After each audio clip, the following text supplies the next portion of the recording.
Hey everyone, how's it going? Crypto Buddy here. Excited to bring you guys a new video today showcasing some of the upgrades that we've made to our mining farm and our mining rigs, as well as some of the troubles or troubleshooting that we had to do along the way. So if you guys could take a moment to like and subscribe down below, it would be greatly appreciated as it helps the channel to grow.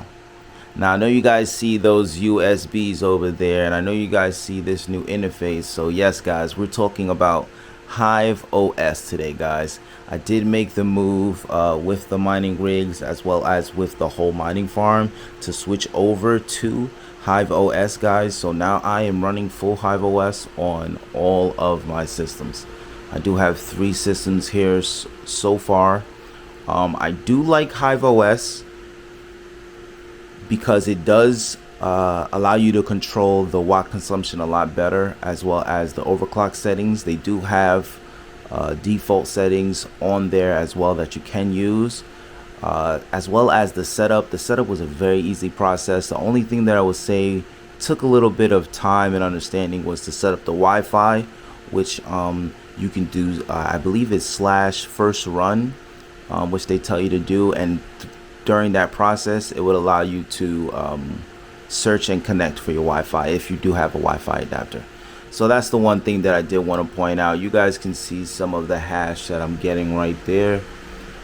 This is of course our 3070, 3080 and 3090 rig guys.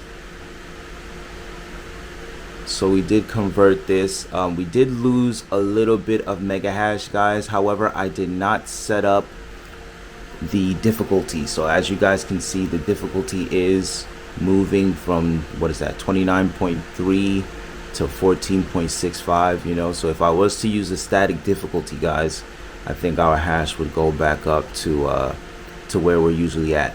But like I said, I just installed this. I just gave it a clean run. As you guys can see by those USBs down below, I had some problems guys. I was trying to install it using the USB, and I was able to go on Reddit and see some other people had a similar issue as mine. Whereas when I use a USB, for some reason, whenever I am to, I guess, write the image onto the disk using, I guess, Etcher, I believe they said to use on the Hive website. There's another one that they said you can use as well. However, when I did try to use those programs, for some certain reason, my disk drive would write into 3 separate, I guess, partitions.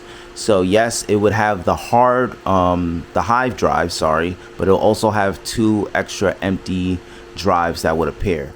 So for some reason I was restarting, it was restarting my rig, whereas it wouldn't load up the Hive. It would basically load up an empty partition, and then I'd have to restart the rig again. So unfortunately I encountered this issue. I thought it was just me, so I went out and I got a few USBs, as you guys can see, but you know, I was quickly it was quickly pointed out on Reddit that, you know, this was a common issue. So I had no other choice guys but then to upgrade and try and use the SSD, which you guys can see I am using a Kingsman. I actually converted my Windows into a Hive. I formatted it, but I did actually run into another issue there guys when I tried to format the hard drive. So one of my hard drives actually ended up almost bricking when I attempted to format my hard drive. And I actually had to use a different software that I found on the forums. So that's one of the programs that I wanted to share with you guys today. So if we can actually take a trip, I actually want to show you guys the first mining rig that we brought. I actually had some errors on this last night, so I just wanted to take a quick look at it, as well as it is currently my only rig that is on Windows. So at the moment all of my other rigs are on Hive, which would be this one. This would be where I actually moved my Zotac, as you guys can see. So this is my other rig.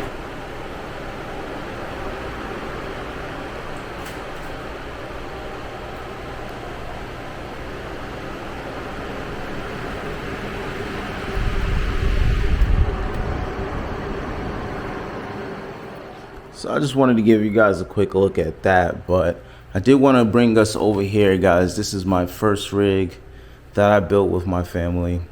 I'm very excited to show this one off, guys, because this is actually my most efficient one. You guys do see this tough on top 3060 non-LHR, but we do also have our EVGAs. I believe it is 5 EVGA 3060s. Yep, 5 EVGA 3060s non-LHR, guys. But this rig did shut off for us yesterday. But this, guys, happens to be my only Windows rig now, guys. This is the only Windows rig I have because I needed to install I needed to install Hive OS onto other systems. So that would be another tip that I would like to give you guys, is definitely try and at least keep one Windows rig so that you can use it to install your Hive OS or any other functions that you need Windows for onto your Hive OS drive. So here, guys, is the etcher that they were basically instructing you guys to use. The functionality is very easy, but for me, like I said, I had a bricked hard drive, or it seemed bricked at least, when I tried to format it. So I had to go online and deep dive a little bit, but I found this file here. I just want to show you guys it. It's called HD Drive Raw Copy Tool, and if you guys could Google search that online, I just want to show you the functionality of it. It's very much similar to Etcher or the other program that they tell you to use. However, this one actually allows you to install it into a, I guess, corrupted drive. So it actually bypasses that corruption. I don't want to say space, but that section of corruption on the SSD. It allows it to bypass it to where it allows it to write the full, image onto the SSD. So this actually helped me out. Like I said, one of my SSDs, which was a Kingsman, was showing up bricked. So I just used this here, copied this raw Hive OS, which you guys see. This is the file here. You click continue. This is the source that you're doing. It'll then say target. You then target the drive that you want. And there you guys go. That's pretty much the functionality of the program. So since this is a fresh boot, guys, I'm actually gonna go ahead and load up NB Miner so we can get mining. I do like, guys, to use NiceHash Quick Miner. The reason why I do like it is because this is my first rig. It's actually one of the hardest. It's already running. It's one of the hardest, guys, to get the configs right. Like I said, I have I have multiple cards here, and they're different. They're like the first versions that came out, and I mixed them with the second version. So I just like to use NiceHash just to run the overclocks. Right now it's not running anything, but I'm gonna, like I said, tune it up a little bit later. We're gonna get started on our Ergo.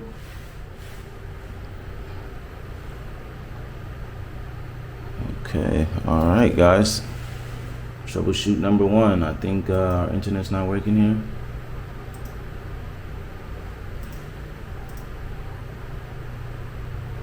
Let's go ahead and connect to our internet.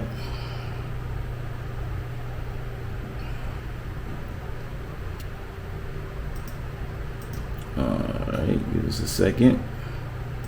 Go ahead and close this.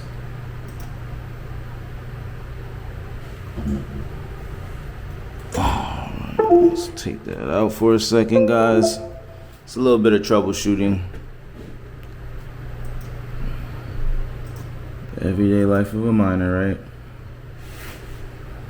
All right, we're connected now. Let's go ahead and be miner.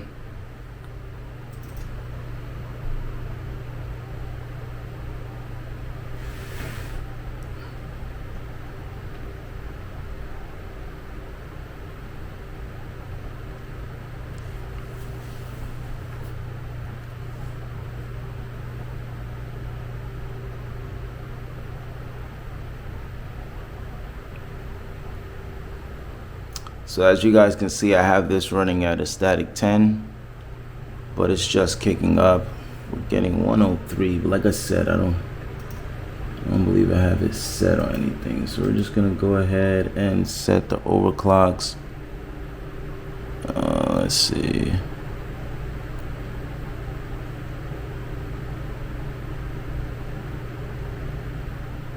I think I have to go to nice hash. Okay. Alright, so we'll probably do that on the next video, guys. You guys can see the overclocks for this rig here. And you guys can see I actually had this rig on for almost 10 days. I think it was about 15. So hopefully I'll be able to show you guys overclocks for this rig next time, the next video. Hopefully you guys enjoyed this one. Stay tuned.